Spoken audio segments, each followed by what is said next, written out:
Hi, everyone. My name is Jesse Robbins, and welcome to LPLE from Dialogue FM. We're the podcast that lets you practice listening in English. We speak English slowly and clearly so that you can follow along and understand native English speakers more easily.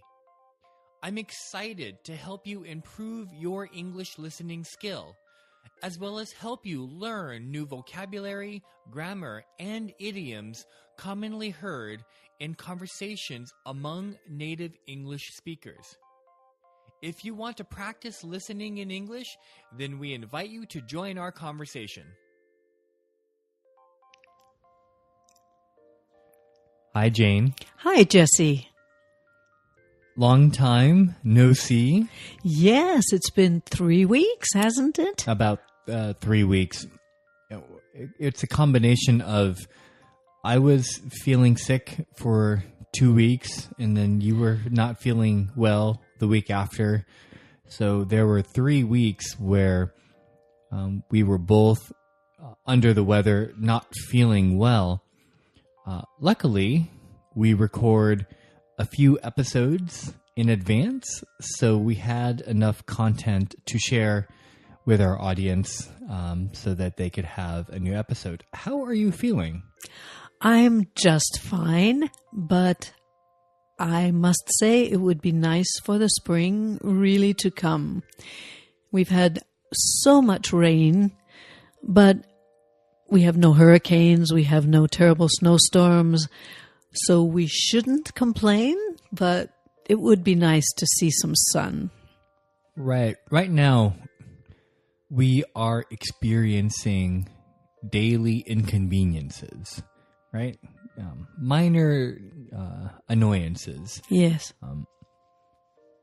However, it happens every day that it gets frustrating, right? Yes.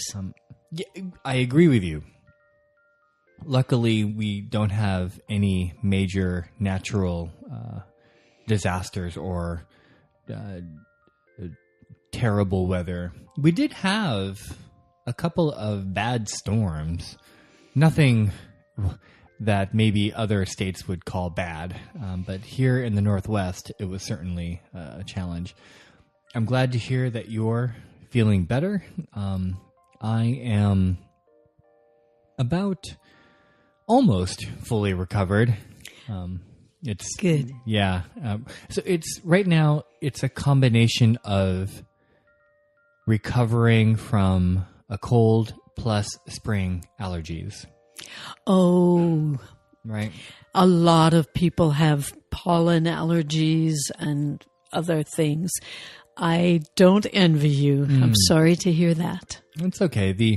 If I sound a little congested, or as we say, maybe colloquially, a little nasally, which means stuffed up, which basically means that it's difficult for us to breathe through our nose.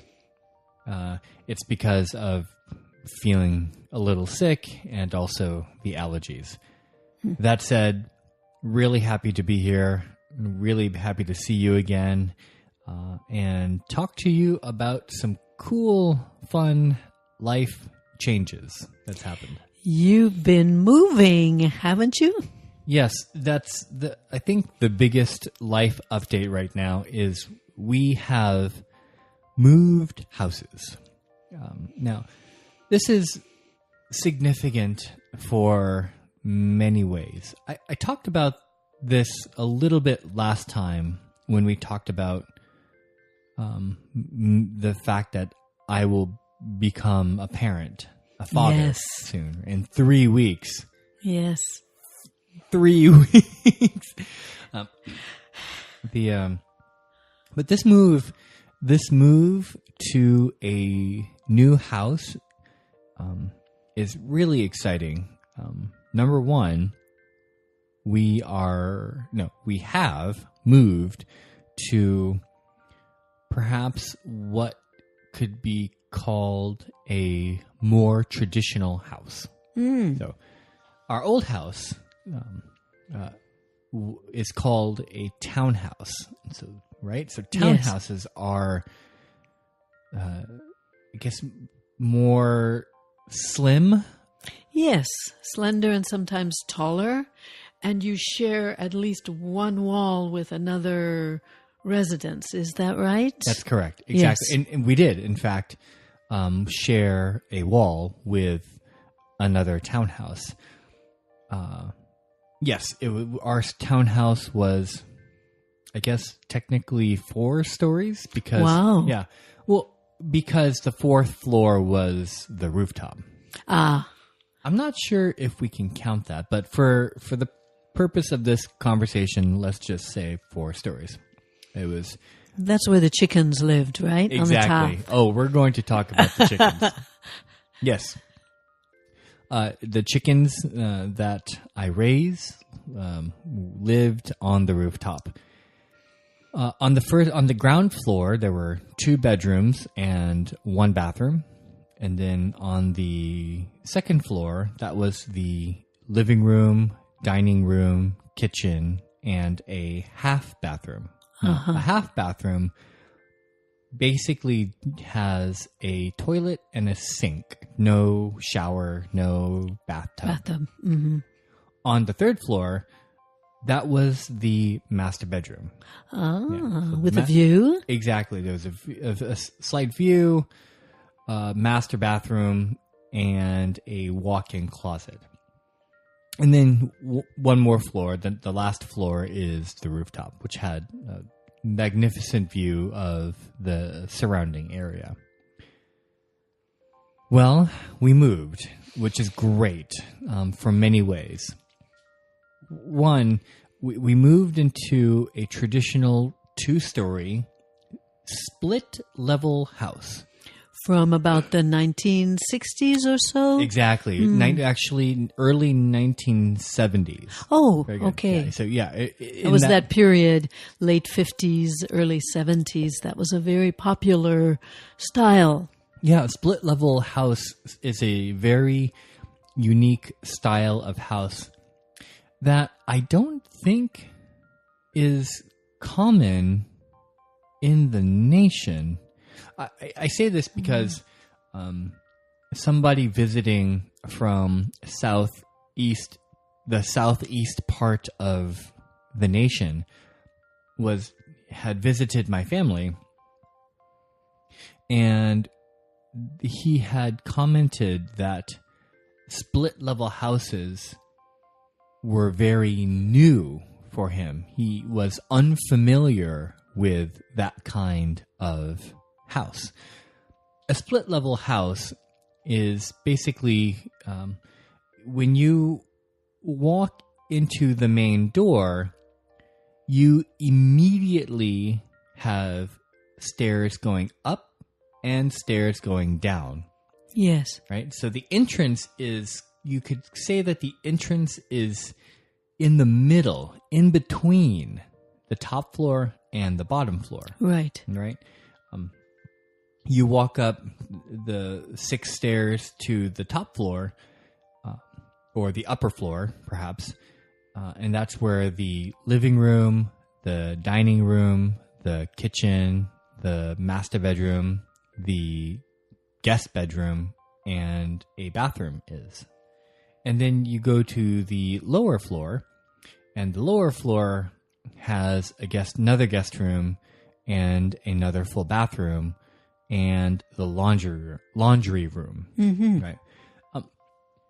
The reason why we like that house is because there are so fewer steps.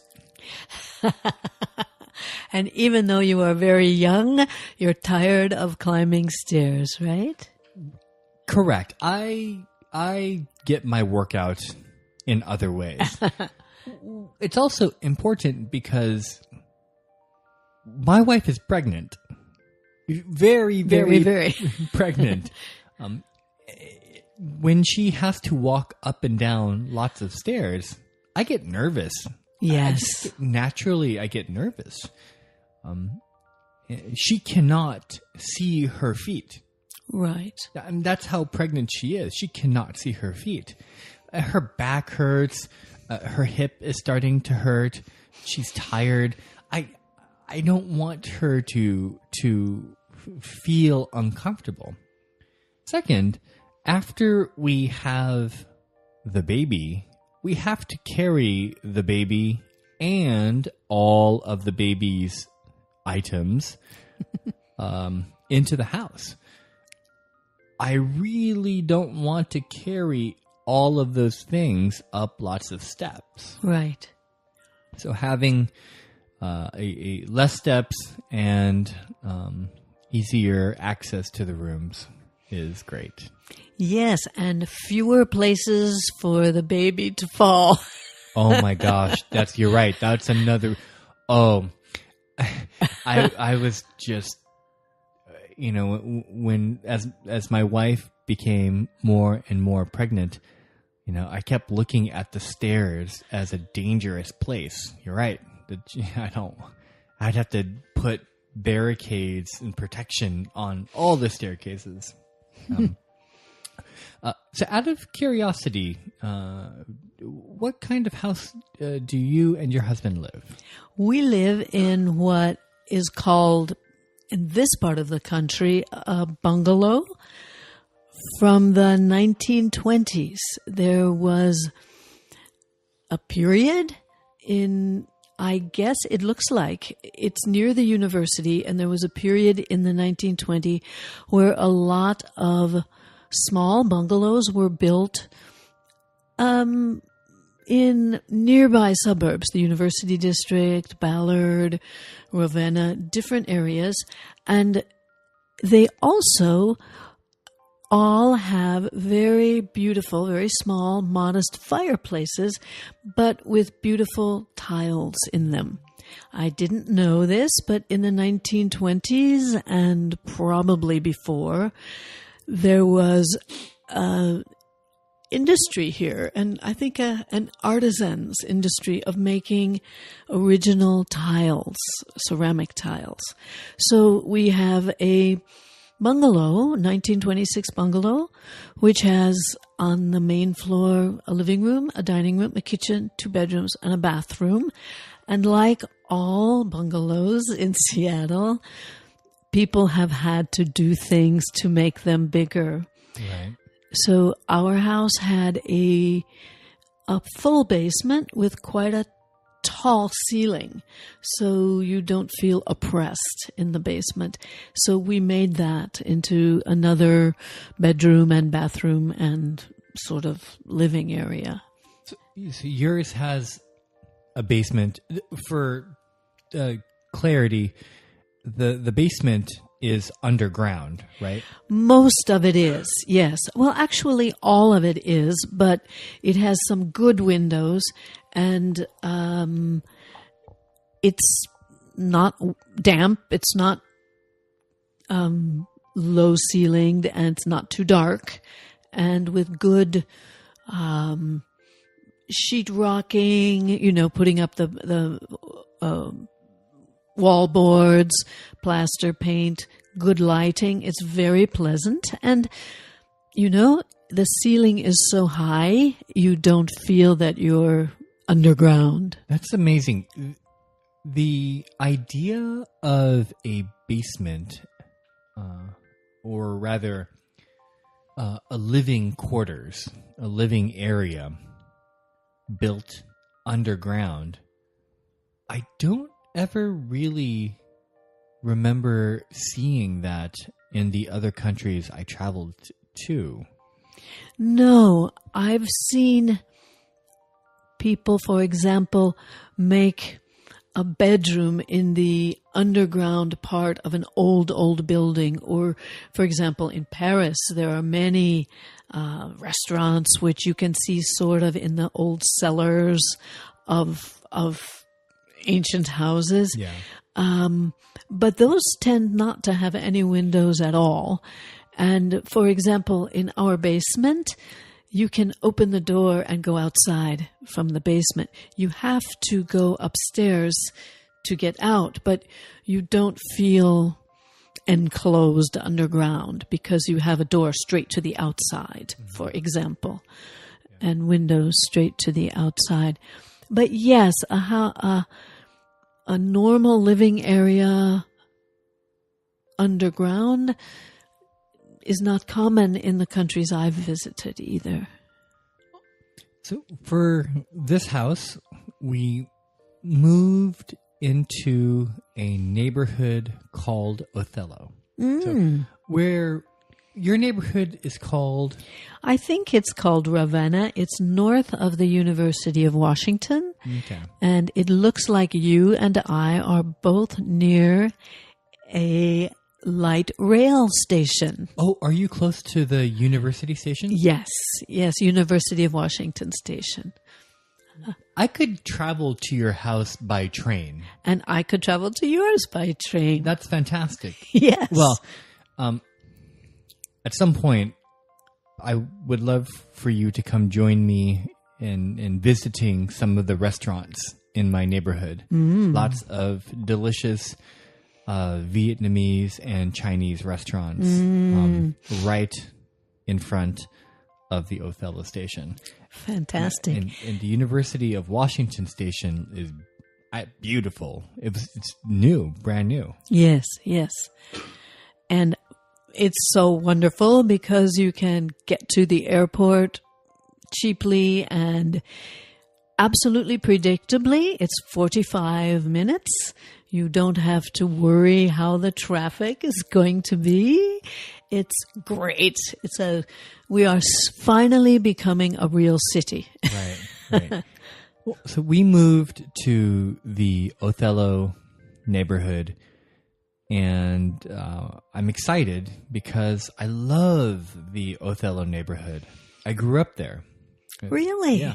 Okay. So it feels like I'm coming back to my childhood neighborhood. And furthermore, I can raise my child in the same neighborhood I grew up in.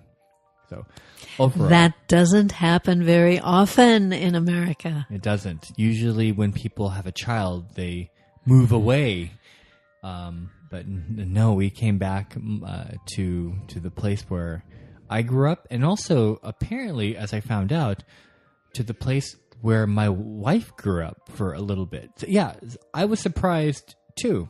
So we were walking around from our house. We walked to the nearby kind of shopping / restaurant area, and my wife was remarking how some of the stores that she grew up with are still there. And she was telling me her stories about going to that laundromat as a kid, or going to that Vietnamese video rental shop with her brothers and sisters to rent Chinese kung fu movies that were dubbed in Vietnamese. They're still there. Wow. Yeah. So it's very nice for both me and my wife to come back to where we grew up and to raise our child there. That's so exciting. So right now we are at minute 19, and I figured let's try something new today. For the audience, right now you normally hear Jane and I talk at this at this slower speed. For this episode, and maybe for every episode moving forward, we will stop here, and then we're going to switch into normal speaking speed. Okay. So right now, if you're listening to this, probably you feel more comfortable listening in English because you're used to our voice, you're used to the words we use. Now we can challenge you. So let's start speaking a little faster and about the same topic. and hopefully you can follow along. Okay, here we go. Yeah, exactly. So this Sunday is when my wife and I moved into the new house. So just 4 days ago. Yeah. Wow. Last week, we spent most of the week packing, putting stuff in boxes, getting things ready, because we hired movers. Smart idea. This is the first time we ever hired movers. Now, I have moved 6 times over the past 12 years. Yes. Meaning I've moved every 2 years. Yes. I'm done. I'm tired of moving. And carrying the furniture and Yeah. bothering all your friends to help carry this stuff. Exactly. And also, again, my wife is pregnant. My back hurts. So for many reasons, it's time and money well spent hiring professional movers. All we needed to do was put everything in boxes right where they need to go in the house, and then they take it right there. We finished the move in 5 hours. That's fantastic. Oh. But since Sunday, I've been spending most of the time unpacking the boxes, getting the house set up, mainly because my wife works and I don't want to let her have to deal with any of that. I'd rather she just come home and feel comfortable. Yeah. So the biggest part of the move is the chickens, right? So Okay, I want to hear about those poor chickens. Right. I hope they made the journey They did. safely. They did. They Okay, did. good. Okay, so what happened is this. Okay, for everyone in the audience, please know this fact. I raise 6 chickens. Yes. Actual chickens. Not roosters. I only have hens, the chickens who that lay eggs. Again, the chickens were living on the rooftop. Now, before we moved in, we hired contractors to remodel the house. There were some renovations that we had to do, right? Yes. To get the house. It was move-in ready, but we wanted the house to look and feel the way we wanted it to look and feel. So you painted it and things like that. Painted it. The kitchen is huge. Like, so when you come to have lunch or dinner with me in Othello, I want to show you the kitchen. I want to show you the house, and I marvel at the kitchen. This is a just really, really big kitchen. The part that wasn't done yet was the chicken's living area in the backyard.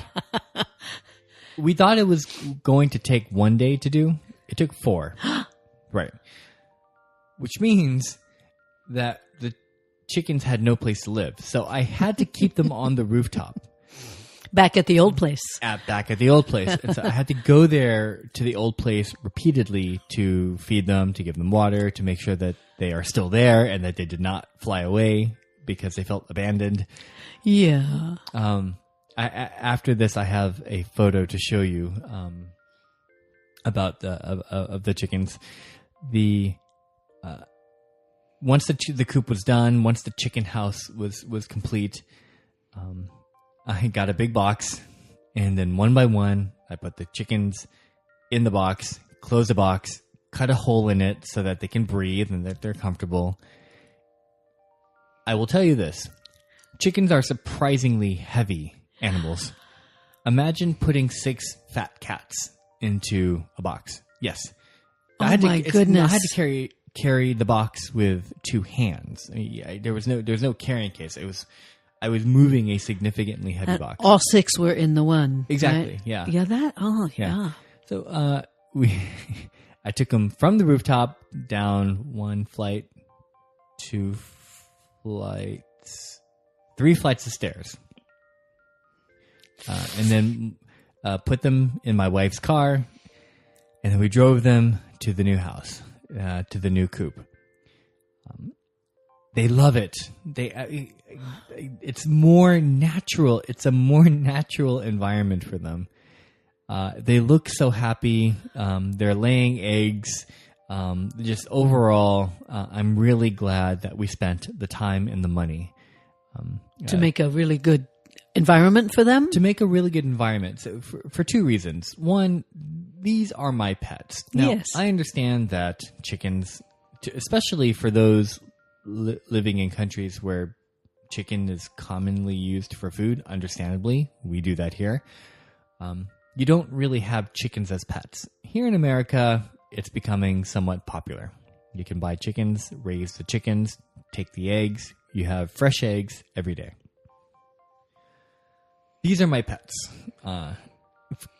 So I wanted to invest the money in making them comfortable. But two, I wanted to invest the money in building a chicken house that my friends, and more importantly, my friends' kids could come and enjoy. Great. Yeah. I love kids. I love my friends' kids. My friends' kids call me Uncle Jesse. They feel comfortable around me. And they know I have chickens. And whenever they see me, they ask, when can we see the chickens? When can we see the chickens? Now that they have a cleaner, more natural spot that's bigger and that's better contained, I'm excited to have the kids come over and play inside or watch from the outside through the fence. It's like a mini zoo, a mini petting zoo. Yes. Mm-hmm. So you must have spent quite a while designing how you wanted the coop to be in the nesting areas and the pecking areas.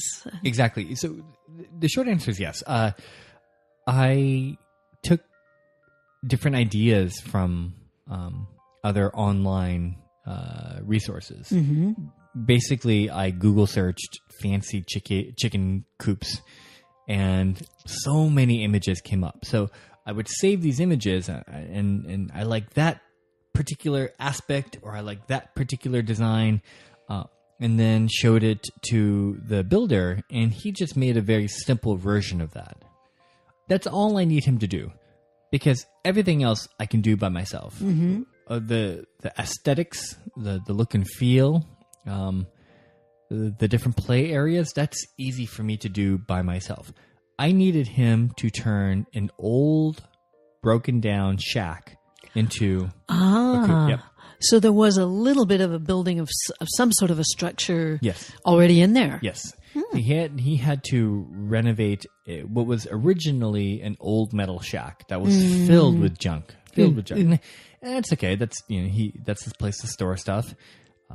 We took all that out, and then he basically got to work on creating a new frame so that there's more stability, as well as different egg boxes and the sleeping quarters. So once that's done, the chickens can go in there, and then I can do the design and all the accoutrement for everything. So overall, my wife is happy. The chickens are happy, which means I'm happy. It sounds as if you could be happy there even without those other conditions, but this is paradise. At this point, utter satisfaction. So I suppose in closing for this episode, yes, you live close to the train station. How is it a short walk to the train station? No, it's a long walk or a quick bus ride. Oh, okay. Yeah. Okay. Well, perhaps during the summer when the weather is guaranteed to be better and more reliable, and two, when the nights are longer, and therefore it makes for a more comfortable and safer walk. If you wanted to walk, I'd love to have you come over. That'd be great. Come over. Yeah, I'd love it. Thank you.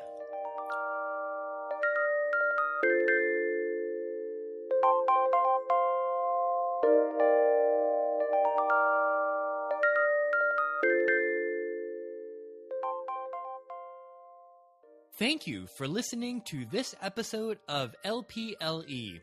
Let's practice listening in English from Dialogue FM.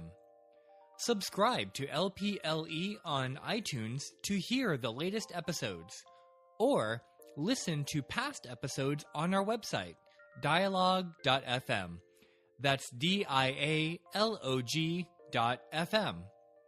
If you have questions or comments about English, Or if you would like for us to use a word, grammar, or idiom in our conversation so you can learn how to use it correctly, we would love to hear from you on Twitter at dialogue.fm or Facebook at facebook.com/dialoguefm.